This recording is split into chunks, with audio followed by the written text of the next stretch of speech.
Idul Adha itu dari kata id itu kembali banyak nikmat atau terulangnya nikmat-nikmat yang diberikan oleh Allah Subhanahu wa taala.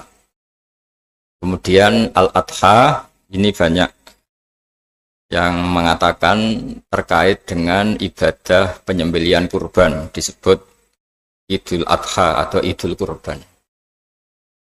Saya cerita sedikit tentang sejarah Idul Adha. Dulu ada seorang malaikat yang menjelma sebagai manusia dan beliau ini komunikasi dengan Nabi Ibrahim. Sebelum saya cerita jauh, saya katakan juga saya ingatkan lagi bahwa cara berpikir kita sebagai mukmin itu harus berpikir awal al-khilqah. Awal kita dijadikan oleh Allah Ta'ala, yaitu Nabi Adam materinya dari tanah, nyatanya bisa jadi Nabi Adam. Kita dari sperma, nyatanya bisa jadi manusia. Dengan konstruksi yang sempurna. Dengan cara seperti ini, nanti bayangkan kekuasaan Allah yang tidak terbatas menjadi mudah.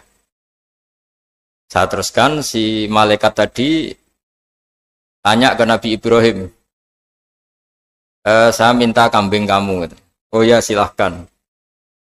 Asal kamu melantunkan kalimat tasbih, terus dibaca tasbih, indah sekali, merdu, terus bisa minta tambahan kambing, ya. Sampai beberapa kali.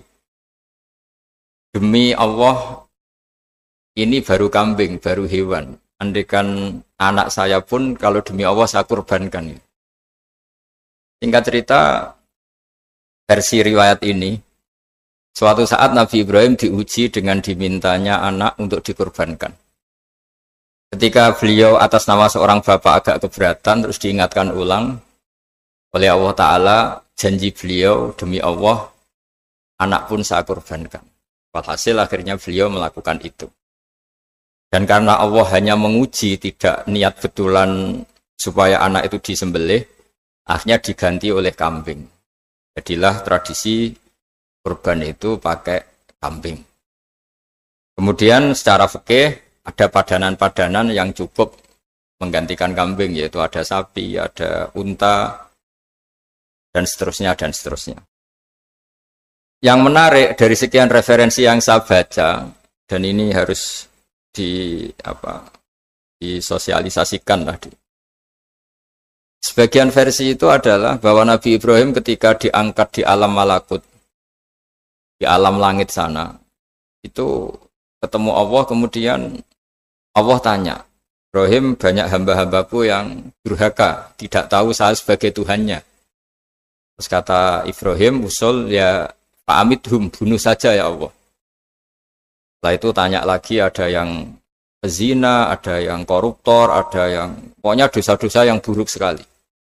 Dan di semua itu Nabi Ibrahim usul, mereka hidup di bumi engkau ya Allah, makan rezekimu ya Allah, maka mereka enggak sopan sekali, enggak ngerti engkau. Terus singkat cerita minta itu diadab, siksa. Suatu saat versi referensi ini di kitab Hikam, kalau di kitab saya halaman 15 juz 2, suatu saat Nabi Ibrahim itu diminta sama Allah menyembelih Ismail. Citra ini penting sekali. Setelah disuruh menyembelih Ismail, Nabi Ibrahim komplain, ya Allah, ini anak saya, samratu fuadi, buah hati saya, kenapa engkau seenaknya minta saya sembelih? Gak bisa ya Allah, ini samratu fuadi, buah hati saya. Terus kata Allah, orang-orang yang durhaka yang kamu usulkan supaya saya bunuh itu hamba saya menciptakan mereka, saya mencintai mereka, karena itu ciptaan saya. Anda enak saja usul saya matikan, saya bunuh.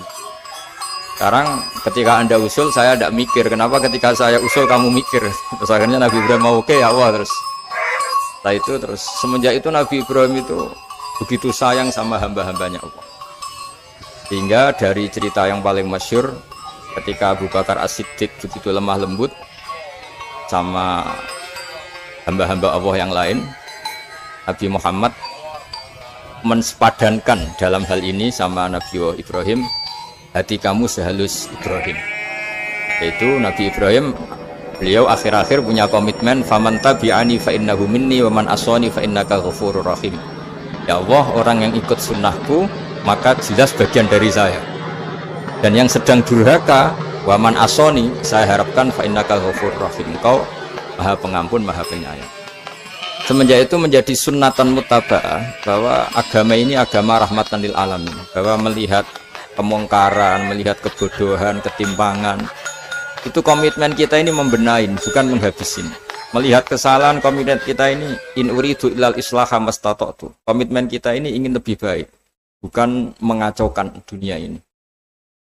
Semenjak itu terus syariat-syariat Islam disebut anit tabi millata Ibrahim Hanifah, bahwa kita ngikuti millahnya Ibrahim.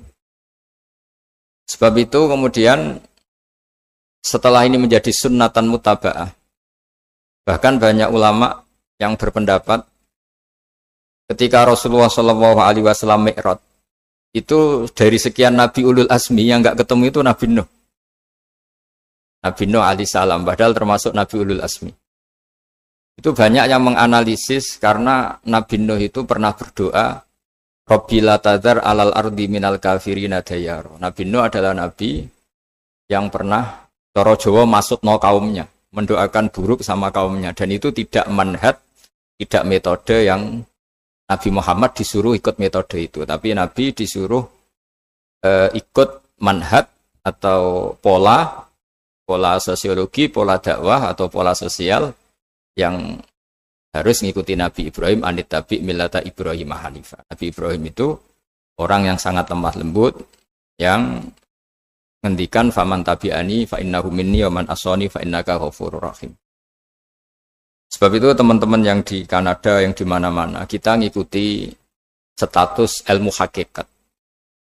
Di ilmu manusia, negara ini milik Kanada, milik Amerika, milik Eropa misalnya, atau milik mana sajalah. Tapi di status ilmu hakikat, semua itu milik Allah. Sehingga di antara ciri khas Islam adalah, kalau dulu agama-agama lain harus salat di tempat peribadatan mereka, Islam mengatakan ju'ilat lanal ardu kulluha masjidan, semua bumi Allah itu masjid, tempat sujud. Sehingga orang Islam fa'enama adrokatu sholat, kamu kapan saja ketemu waktu sholat, ya sholat, semua bumi Allah itu tempat sujud. Sehingga suatu saat sahabat yang biasa siaha, biasa hidup di perantauan, Nabi memberi nasihat, al-bilad biladullah wal ibad ibadullah, fahaitsuma asabta khairan fa'akim. Semua negara itu milik Allah, semua hamba dimanapun juga hamba Allah. Kamu di mana saja mendapatkan kebaikan, ya silahkan berdomisili di situ. Saya pernah di Korea, itu asik karena itu yang orang-orang katanya teman-teman. Saya ini di rumah itu nggak kiai, Gus. Sering di sawah, sering di Tegal. Gara-gara di Korea jadi mufti, gitu. Karena nggak ada kiainya. Gitu. Jadi orang-orang yang nggak jadi kiai di Jawa, mungkin kalau di luar Jawa atau di luar Indonesia malah jadi kiai. Gitu. Artinya gini, pentingnya jadi kiai bukan menjadi gagah, itu enggak. Tapi begini, dulu bawaannya rakyat itu kan kalau ke masjid komplain, ada masjid bocor, kayak ada keran yang kurang baik. Tapi kalau sudah jadi kiai itu tahu rasanya. Betapa nata masjid itu susah, ngelola masjid itu susah, nyari imam itu juga susah, melanggengkan jamaah juga susah. Jadi pentingnya jadi kiai itu bukan gagah-gagahan jadi imam, tapi bertanggung jawab atas proses yang berjalan. Jika dulu di antara nasihat bapak saya, bapak itu termasuk orang yang nggak suka sama orang tawadhu, orang yang sopan. Dulu saya juga iskal itu janggal. Kata bapak, wong tawadhu itu apik, orang sopan itu baik. Tapi biasanya itu cara orang menghindari tanggung jawab. Disuruh jadi kiai nggak mau. Tapi kalau ada kiai salah komplain itu. Disuruh jadi menteri nggak mau, kalau ada menteri salah komplain itu. Disuruh jadi apa nggak mau. Kesannya tawadhu, tapi sebenarnya hanya menghindari tanggung jawab. Disuruh pidato nggak mau, disuruh jadi MC nggak mau. Tapi kalau ada orang salah komplain itu. Jika kata bapak tawadhu itu baik, asal tawadhu betul. Gitu. Tapi kebanyakan nggak, tawadhu itu menghindari tanggung jawab sambil cari salahnya orang lain. Nah ini yang tawadhu yang akhirnya kurang baik. Nah teruskan, jadi Nabi Ibrahim ini panutan yang luar biasa. Beliau adalah orang yang alami sekian proses sosial yang akhirnya diakui sebagai Khalilur Rahman, orang yang sangat dicintai Allah Ta'ala. Di antara sebab dicintainya Nabi Ibrahim adalah seperti yang dialami Nabi Adam. Nabi Adam ketika turun di bumi, itu keresahan pertama itu bukan karena kurang makanan atau kurang minuman, itu enggak. Beliau turun di bumi, mendapati bangsa yang lain, kalau dalam kitab disebut Banul Jan. Itu dia janggalnya Masya Allah. Ini orang makhluk-makhluk ini kok tidak kenal sama Allah yang menciptakannya. Kan aneh ya kalau kita hidup di Kanada terus nggak tahu PM-nya siapa, Perdana Menterinya siapa, kita hidup di Indonesia nggak tahu presidennya siapa. Itu kan aneh. Kita hidup di kampung nggak ngerti lurahnya siapa aja aneh. Ini hidup di buminya Allah kok nggak tahu Allah itu siapa. Nggak pernah menyebut Allah.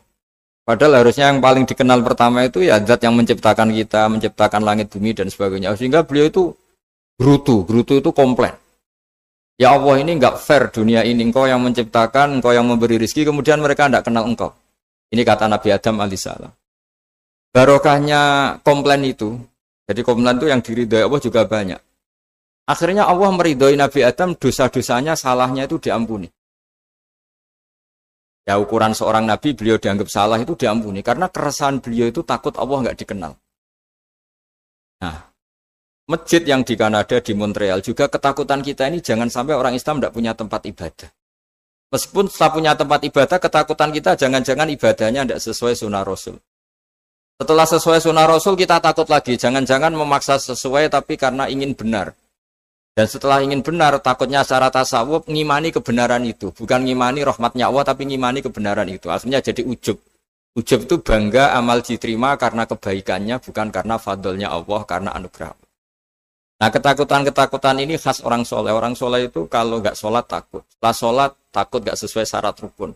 Setelah sesuai semua takut iktimat alal amal. Membanggakan kebenaran. Tapi bukan membanggakan luasnya rahmatnya Allah Ta'ala. Sehingga di luar ilmu fikih ada ilmu namanya ilmu tasawuf. Ilmu yang mengelola hati. Jadi ibarat orang itu kalau yang paling masyhur dalam cerita-cerita orang sufi. Ada orang sudah masuk surga karena tidak pernah dosa sama sekali. Ini cerita-cerita yang melegenda di dunia tasawuf. Tanya Allah, kenapa kamu masuk surga? Karena saya taat terus ya Allah, nggak pernah maksiat sama engkau. Berapa lama kamu hidup di dunia? 80 tahun. Ya sudah, karena taat kamu 80 tahun, ya surga kamu 80 tahun. Dia komplain, ya Allah katanya surga selamanya. Kenapa ini hanya 80 tahun? Yang selamanya itu rahmat saya. Kalau amal kamu kan terbatas 80 tahun, maka balasannya hanya 80 tahun. Nah semenjak itu beliau sadar, oh ya Allah, masuk surga itu fadlmu, anugerahmu, amal saya tidak ada bandingannya dengan surgamu. Nah ini jadi sehingga keyakinan ahli sunnah wal jamaah diantara ciri khasnya adalah masuk surga itu karena fadlnya Allah, karena anugerahnya Allah. Maksudnya itu oke, kita amal, tapi amal kita tetap terbatas. Tidak memberi kontribusi pada kerajaan Allah, pada kedikjayaan Allah sebagai Tuhan. Yang tidak terbatas adalah fadlnya Allah Subhanahu wa Ta'ala. Nah, keresahan-keresahan ini kemudian yang diwariskan oleh para nabi ke ulama-ulama. Di keresahannya ulama itu mirip-mirip keresahan nabi. Nabi dulu itu sampai dakwah, sampai sosialisasi kebenaran itu takut Allah itu la yuzkaru fi mulki. Allah tidak disebut, tidak menjadi aktor. Kan tidak fair kita misalnya nempat di negara orang terus nggak tahu duta besarnya siapa, terus kalau ngurus paspor di mana, ngurus visa di mana. Ini sama, kita hambanya Allah tapi nggak pernah ngurus status kehambaannya. Harusnya kita ngurus status kehambaan kita dengan sholat, berarti kehambaan kita hidup. Dengan baca tasbih berarti kehambaan kita hidup.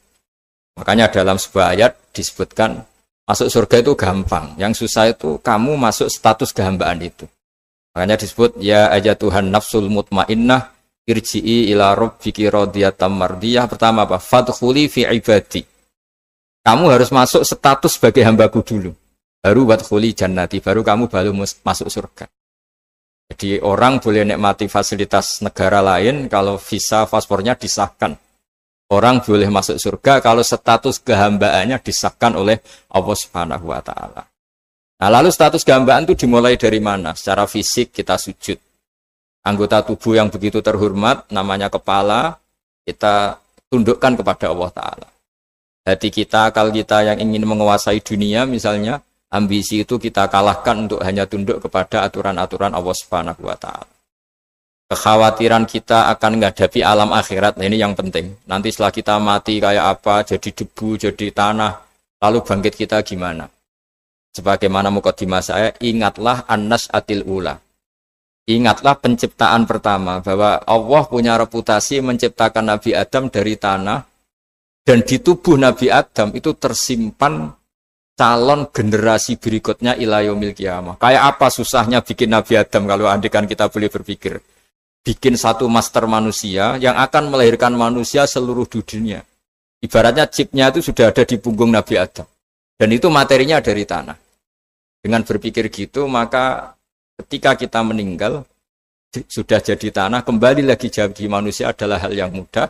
Karena Allah punya reputasi menciptakan manusia super, yaitu Nabi Adam dari tanah. Jika setiap kali kita iskal janggal terhadap kekuasaan Allah, kata Allah Ta'ala, Qul yuhyihalladzi ansha'aha awwala marrah. Kalau kamu janggal terhadap kemampuan saya, kemampuan kami menghidupkan tulang belulang yang sudah rapuh, sudah hancur, maka ingatlah reputasi saya, kata Allah, reputasi kami menciptakan Adam dari tanah. Ya, para nabi itu, ini semoga teman-teman yang di Kanaja masih ingat betul iman yang dilatih para guru kita di Jawa, di Indonesia. Para nabi itu saking imannya sama Allah, itu tidak ada, sampai kasarnya itu nggak tahu bedanya antara hal itu masuk akal maupun tidak. Saya beri contoh begini, kalau dalam ilmu tauhid, dan ini harus kita latih terus sampai ketemu Allah Ta'ala. Ketika telur jadi ayam, itu sebetulnya itu kita juga tidak ikut mampu bikin telur jadi ayam. Tapi berhubung sering terjadi, kita bilang telur jadi ayam itu mungkin. Mungkin itu ya mungkin sering terjadi. Padahal sering terjadi ini juga tidak yang jenis kita ikut berkontribusi. Lalu ketika sering terjadi ini kita bilang itu mungkin. Padahal saat kita bilang mungkin, juga hakikatnya kita tidak ikut menciptakan telur menjadi ayam. Lalu karena seringnya telur jadi ayam, kita bilang telur jadi ayam itu mungkin. Mungkin itu gak muhal. Begitu juga bebijian, nanti jadi pohon besar, yang rindang, yang berbuah, kita katakan mungkin. Kenapa kita katakan mungkin? Karena itu sering terjadi. Oh, kita pun tidak ikut menciptakan biji jadi pohon besar, telur jadi ayam. Artinya apa? Zaman sesuatu itu sering terjadi, kita pun sebetulnya tidak pernah ikut menciptakan. Hanya menyaksikan sering, terus kita bilang itu mungkin. Tapi kita tidak memberi kontribusi sama sekali. Semua itu karena kudrohnya Allah, kemampuan Allah. Lalu ketika ada orang yang bilang batu ini bisa melahirkan onta, kita bilang muhal, batu itu tidak mungkin melahirkan onta. Tapi kalau seorang nabi itu nggak tahu bedanya antara batu melahirkan onta dengan indukan onta melahirkan onta. Karena nabi-nabi itu makomnya sudah sangat tinggi. Ketika onta induk melahirkan onta juga tidak atas kemampuan onta induk. Onta induk tidak punya kemampuan menciptakan onta. Juga karena kudrohnya Allah Ta'ala. Sehingga kalau batu mengeluarkan onta juga mungkin kalau Allah menghendaki. Hingga ketika Nabi Soleh diminta kaumnya, apa bukti engkau Nabi? Tunjukkan ayat kalau engkau Nabi. Yang kamu minta apa? Seekor onta keluar dari batu besar ini. Nabi Soleh dengan entengnya berdoa sama Allah dan keluarlah onta keluar dari batu. Nah itu makom yang paling tinggi. Makom paling tinggi itu kita mendudukkan Allah sebagai zat yang tidak terbatas kudrohnya. Hingga para nabi itu terus punya mukjizat. Nah, mukjizat itu mengingatkan ulang bahwa Allah itu tidak terbatas kemampuannya. Bagaimana unta keluar dari batu besar zaman Nabi Soleh, zaman Nabi Muhammad air keluar dari jemarinya Rasulullah SAW, Nabi Ibrahim dibakar tidak mempan, tetap sehat, tetap bugar. Karena semua ini sebagai bukti bahwa kudrohnya Allah tidak terbatas. Iman-iman seperti ini harus kita jaga. Apapun rasionalitas kita, dan meskipun kita selalu rasional, tetap menyisakan iman bahwa kudroh Allah itu tidak terbatas. Sehingga ketika ada cerita kematian orang soleh itu ditangisi langit dan bumi, kita tidak usah iskal, tidak usah janggal. Masa bumi bisa menangis? Karena kita yang sekarang bisa nangis adalah materinya dari tanah. Materinya dari bumi. Terus iman ini kita jaga sehingga kalau kita yasinan, masih ingat, Allah kalau mengingatkan kudrohnya yang tidak terbatas, manusia disuruh ingat, Qul yuhyihalladzi ansha'aha awwala marrah. Kamu harus ingat bahwa Allah itu yang menghidupkan kamu menghidupkan semuanya ketika kamu belum menjadi seperti ini. Jadi intinya itu kita ingat meskipun telur itu lazim jadi ayam, tetap tidak karena kudrohnya ayam itu, tapi karena kudrohnya Allah. Indukan unta melahirkan anak unta juga bukan kemampuan indukan unta, karena ini juga makhluk yang lemah, tapi juga kemampuan Allah Subhanahu wa Ta'ala. Jika dengan demikian kita termasuk hamba Allah sesuai target yang diingatkan Allah. Falamma tabayyana lahu qala a'lamu annallaha ala kulli syai'in qadir. Hamba Allah yang baik adalah hamba ketika menyaksikan fenomena apapun, semua itu li ta'lamu annallaha ala kulli syai'in qadir wa annallaha qad ahata bi kulli syai'in ilma. Apapun di alam raya ini, semuanya itu bukti bahwa Allah ala kulli syai'in qadir, Allah kuasa dan Allah meliputi semua makhluknya dalam pandangannya, dalam pantauannya. Jadi saya mohon teman-teman yang di Montreal, yang di Kanada, juga di manapun harus ingat status hakikat bahwa al-bilad biladullah wal ibad ibadullah fahaitsu ma asabta khairan fa'akim. Negara hakikatnya milik Allah, semua hamba juga milik Allah. Di mana saja kamu berada dan menemukan kebaikan, silahkan hidup di situ. Tentu dengan sosialisasi yang baik, baik dengan non-muslim maupun dengan muslim. Karena Allah mengajarkan waqulu linnasi husna. Ajaran Islam adalah rahmatan lil alamin, rahmat bagi semua. Tentu tidak henti-hentinya kita menjelaskan kebenaran yang diinginkan oleh Allah Subhanahu wa Ta'ala. Saya kira demikian karena juga ini di sini sudah malam.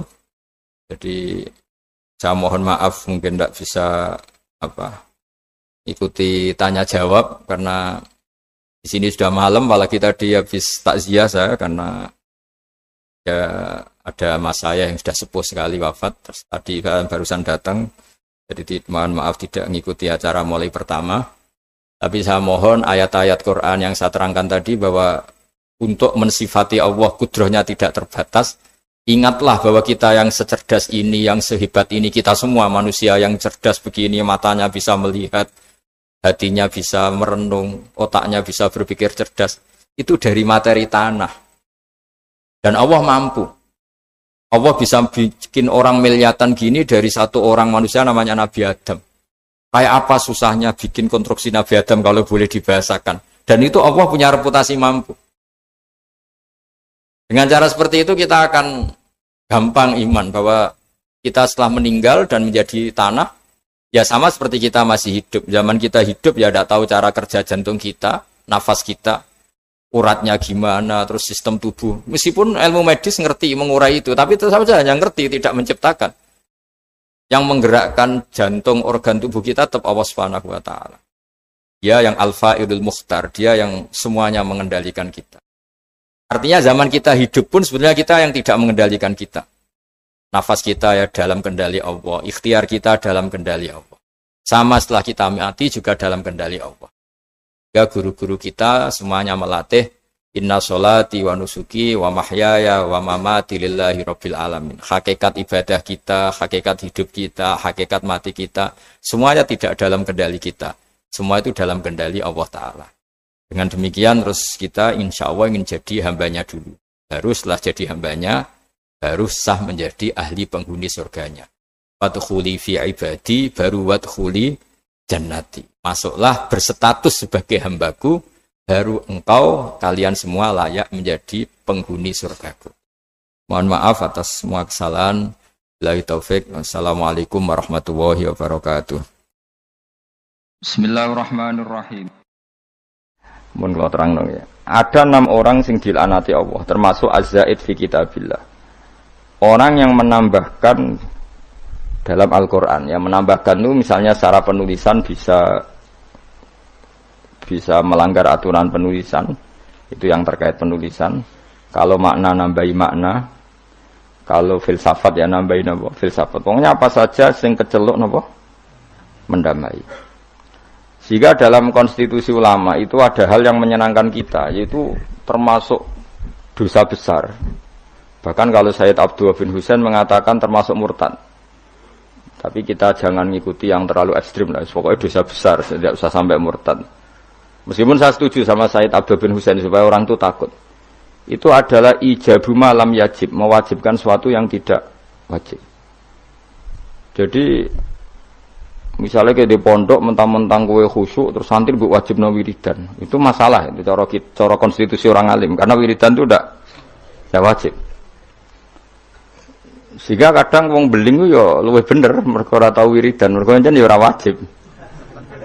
Cuma ya atine atos wong kok ora tau wiridan. Tapi sing jelas sing wajibno iku salah. Dalam konstitusi ulama itu salah besar.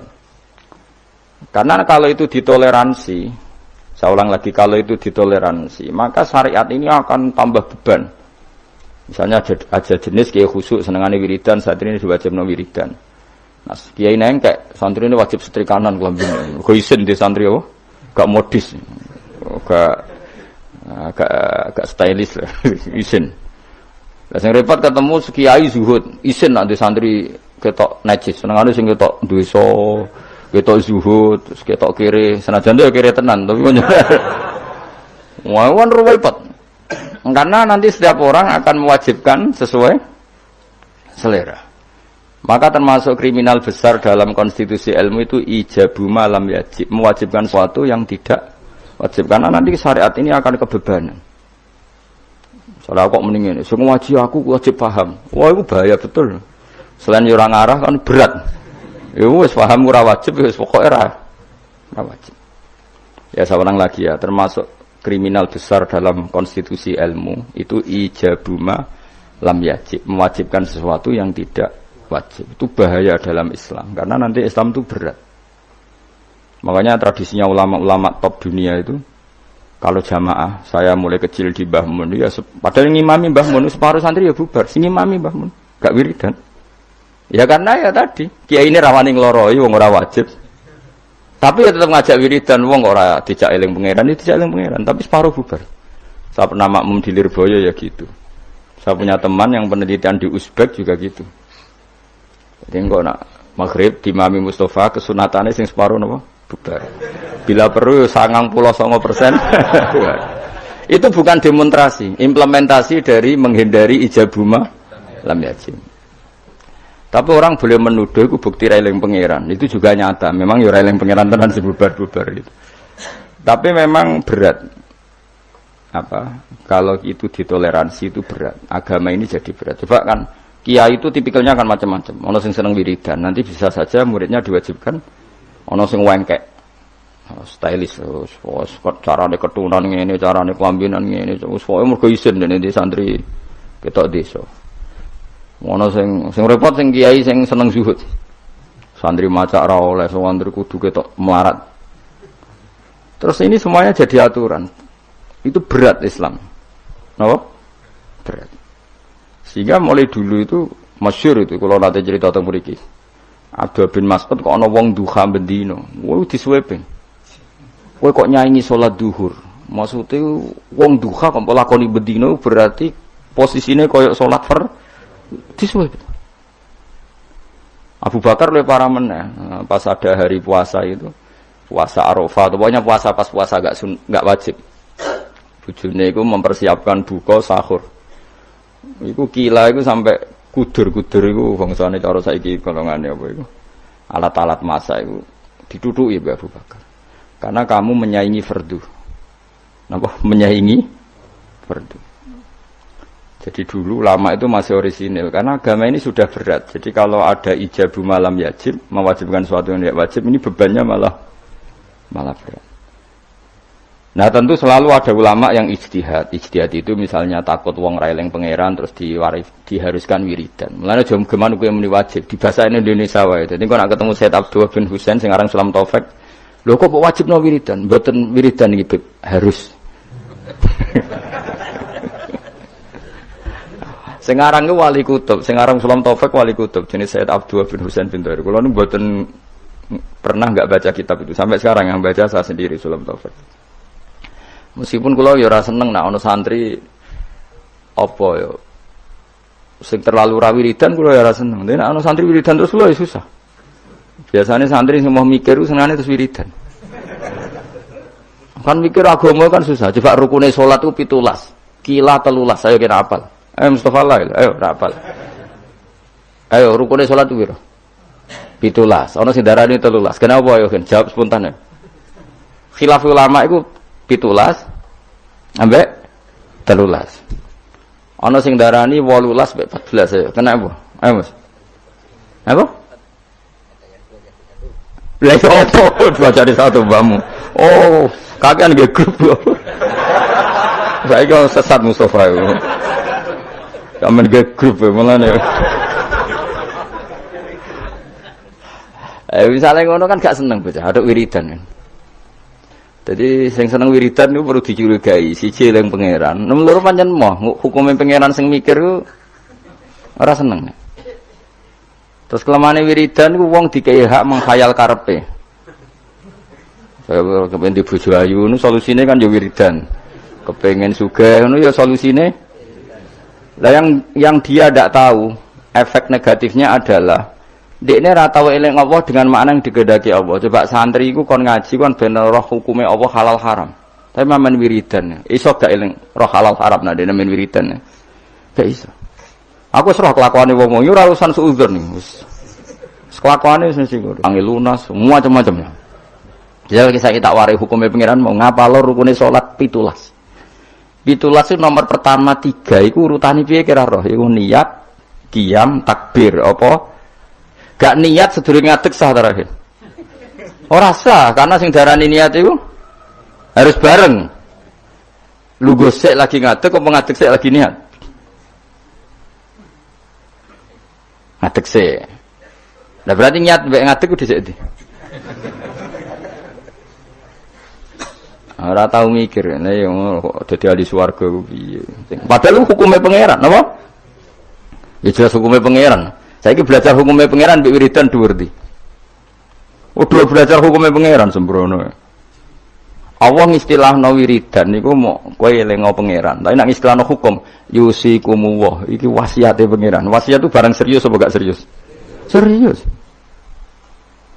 Lan kula di santri khusyuk wis curiga wis. Gak prospek cara kula wis. Mbah Mun nek santri khusyuk sering wiridan kok ngarep diseneni malah.